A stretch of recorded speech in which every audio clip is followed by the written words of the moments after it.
Off and the clock has started.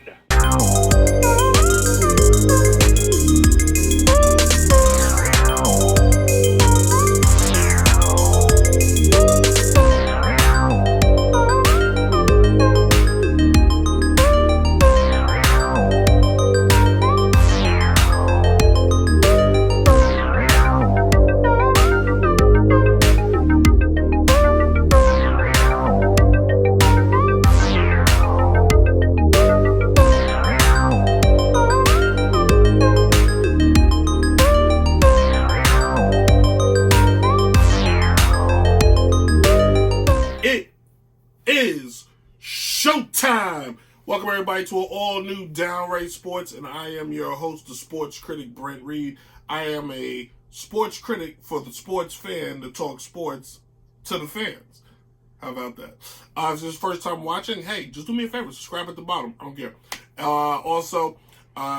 It is January 23rd, yes, 2020, yes, the roaring 20s, yes. I'm unsure of the date now. That is just sad. It's all good. Any case, if you've never seen the show before, we start every show with the must-know news, and we kick it off with Eli Manning is saying goodbye.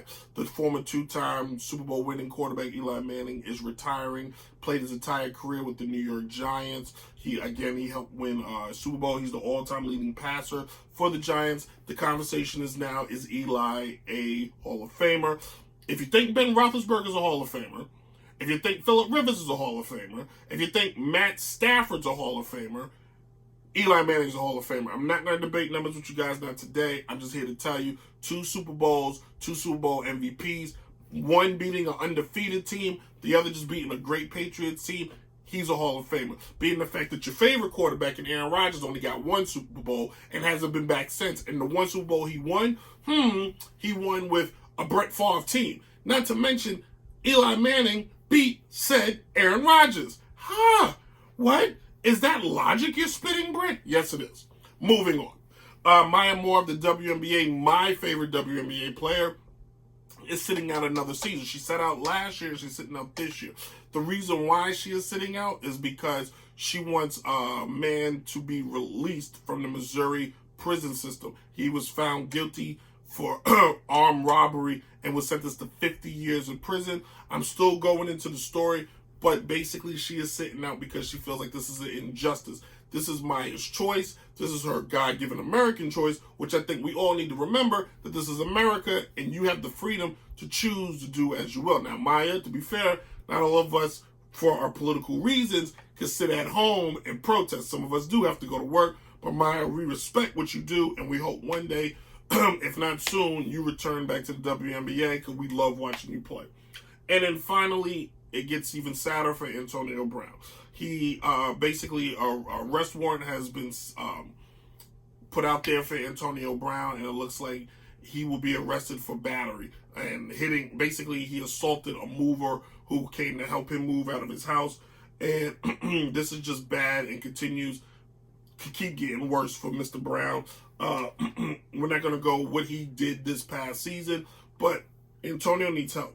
If you're a relative, if you're a friend, whomever, you need to get him help and get it before it's too late, before this turns out to be a saga we don't want to see. We've seen this story time and time again. I don't have to tell you the names. You know them. You can still see Antonio Brown's my age. He can be saved. Reach out to him. Give him help. Take him away from the limelight and remind him of what matters. Sometimes that's all it takes, guys. And when we come back, today will be the topic, and we talk about the Showtime player of the week, Zion Williamson. And that kid, ladies and gentlemen, has the Showtime stamp of approval. I hope I remember to do the stamp of approval. Let me write that down.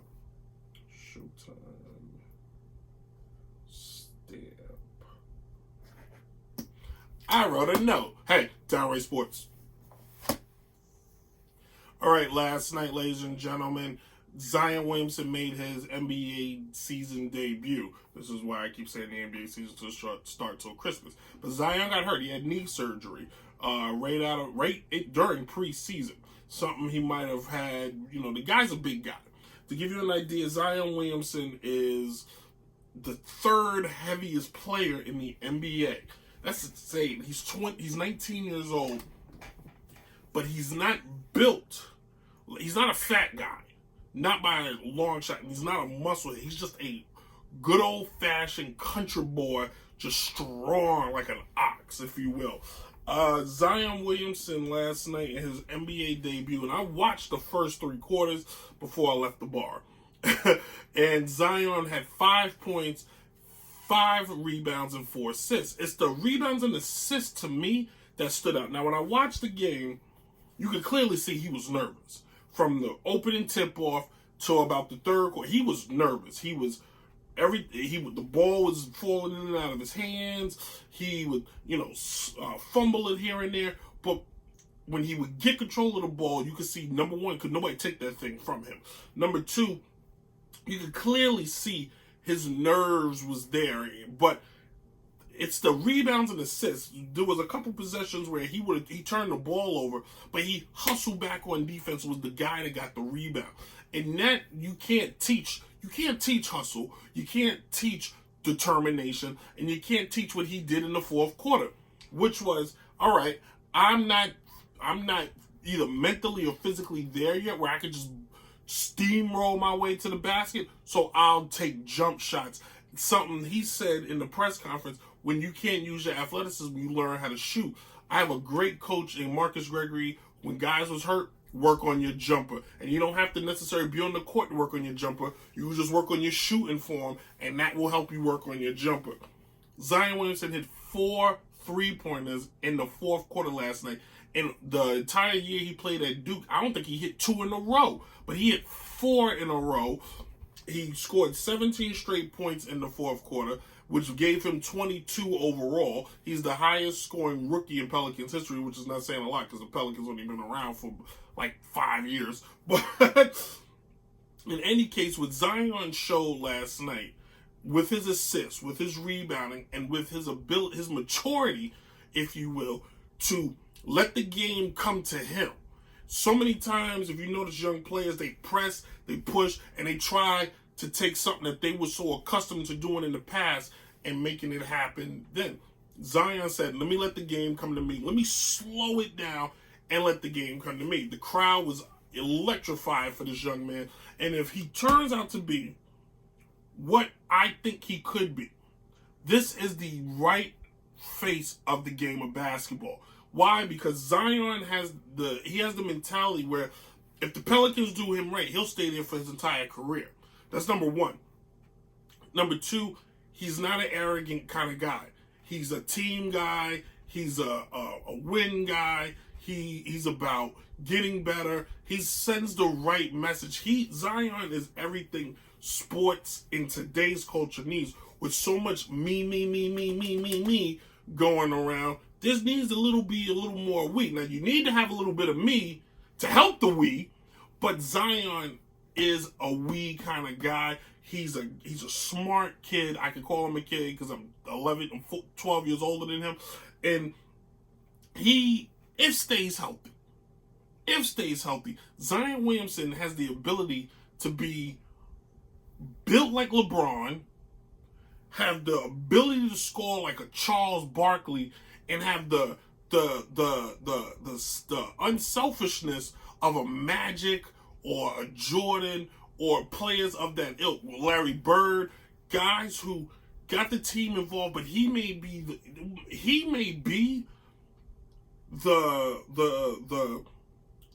baby, if you will, of Magic, LeBron, Jordan, Bird, if you will. If they all had this crazy love child, wouldn't that be a sex tape? If they all had this crazy love child and created Zion, this could be it. So I hope, and I know a lot of people out there, he doesn't get hurt, he stays healthy, and he continues on and has a fantastic, magnificent career, because this guy has got next. Oh, not to mention he played at Duke, a school I'm really fond of. All right, when we come back, we're going to close it out. We're going to bring back a segment called The Clubhouse. Talk about baseball and the Baseball Hall of Fame. Downright Sports.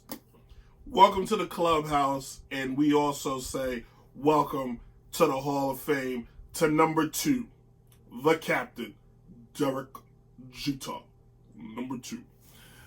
That's a funny insight only Yankee fans truly know, because in the years that Bob Shepard did the announcements for the Yankees, he never said their numbers. He just said the players' names. But Derek, number 2, Jeter, he did. And Jeter actually, after the great Bob Shepard passed away, who should be in the Hall of Fame, if you will, Jeter still had him and only him call it. I am a Yankee fan, there's no secret, but unlike a lot of people, I don't do a lot of shows on the Yankees. On purpose, because I don't want to make it a fan show. In any case, Derek Jeter and Larry Walker find themselves in the Hall of Fame. Larry Walker was a great baseball player. He played for the Expos, he played for the Rockies, and he played for the St. Louis Cardinals towards the end of his career.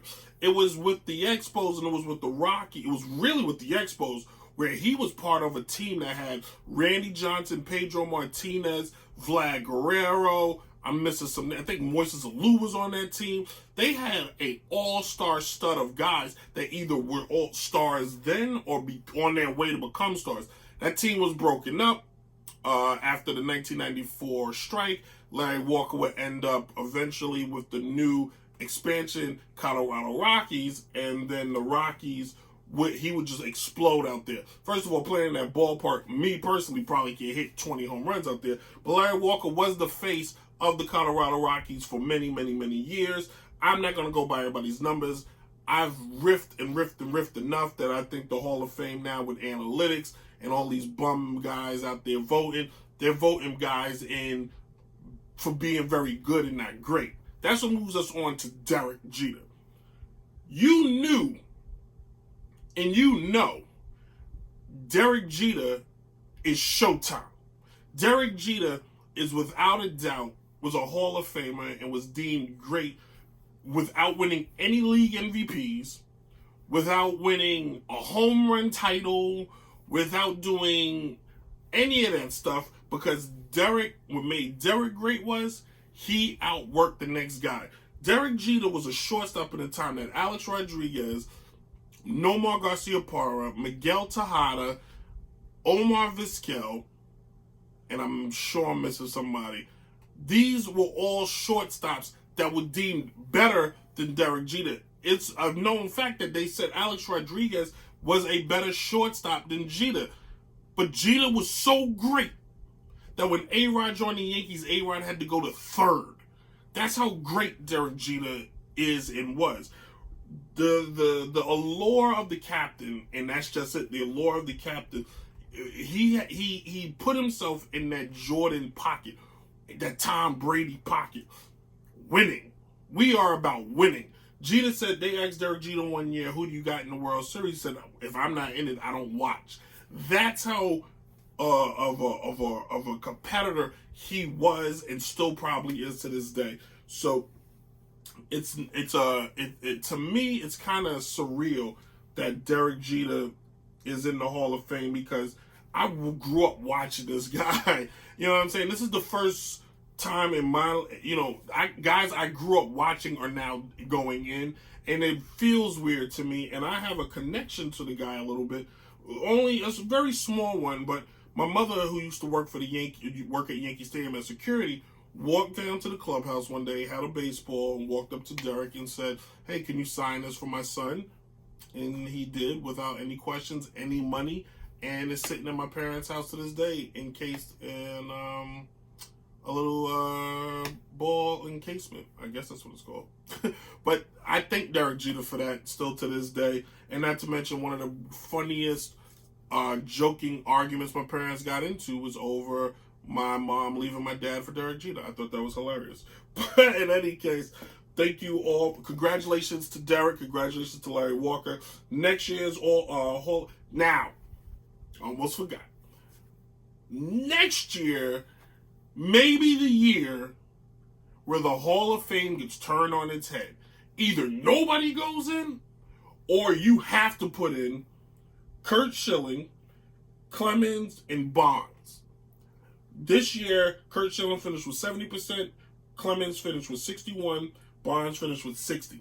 Because the upcoming class next year, Tim Hudson, Mark Burley, Torrey Hunter, who I actually kind of like, and I'll look at his numbers later. Barry Zito, who should only go to the Hall of Fame for robbing the San Francisco Giants. Shane Victorino, and Amaris Ramirez, who actually was a fantastic third baseman. I have to look at his numbers too. But they're not first ballots. I got 20 seconds. I'm gonna give myself a minute. You're getting a little inside baseball on this show. I'm gonna give myself a minute. I'm gonna give myself a little bit. I still don't think Curt Schilling's a Hall of Famer. He's gonna get in, but I still don't think he's a Hall of Famer. Bonds and Clemens are Hall of Famers. Next year, you don't have a Derek, you don't have a Rivera, you don't have a Johnson or Greg Maddux. You got all those guys out the way. Now, you let next year be the year of controversy. Voting Clemens, voting Bonds, heck, voting Curt Schilling. Just vote them three in and let all the lead up to the Hall of Fame just be how great they were on the field, but how great they were on the field, but and then it doesn't affect anybody who wasn't affiliated, associated, or in the realm of controversy. Curt Schilling's controversy comes from the fact that he's a Republican. I don't think it's really controversial. I think it's stupid. I think if that's what's keeping the man up the Hall of Fame, all of you should be ashamed of yourselves. Because the last time I checked, it wasn't a crime to have a belief in one political party or the other. That's just stupid. But Clemens and Bonds, or don't vote in Schilling. Leave him out, or vote him in, whatever. But you let this be the year. And heck, I throw you a monkey wrench. I throw one better. Throw in Pete Rose. Raise the gauntlet. Let Pete get in, and it just be the year controversy. First of all, we're going to get some of the greatest speeches we've ever heard. Second, it would get it out the way because you're keeping guys out that should be in the Hall of Fame. The Hall of Fame is not a morality place. It is a freaking museum filled with the first 40 years of the league, probably with racists and rapists. If you really want to throw it out there, it's filled. Your first 46 years of baseball did not allow a race of people in, but yet we have all the managers, the owners, and the players in the Hall of Fame, and we celebrate them for being bigots and racists. But a guy who cheated and tried to make himself better, we're going to exclude him out. Do you understand how asinine and stupid that sounds? That would be like going to the African American Museum and we kept slavery out. And we just talked about Jay-Z and Barack Obama. Come on. Whew, I got hot on that one. That one felt good. I ain't got hot in a long time. Yeah, that was worth it. That was worth it. Thank you all for watching. Fun show. Subscribe at the bottom, of course. Leave a comment if you really feel like you want to leave a comment. And thank you all for watching. Very special Super Bowl party show next Wednesday will happen. That should be fun. Hopefully it goes as planned. And then listen to the Downright Sports Radio every Sunday. Posted at around 11. New show this Sunday. And yeah. And hit me up at Twitter. Hit me up at Instagram. And you guys enjoy. Be safe out there. And just respect your fellow neighbor, man. That's all. That's all I ask. Just respect your fellow neighbor. Deuces. I dropped the first pin.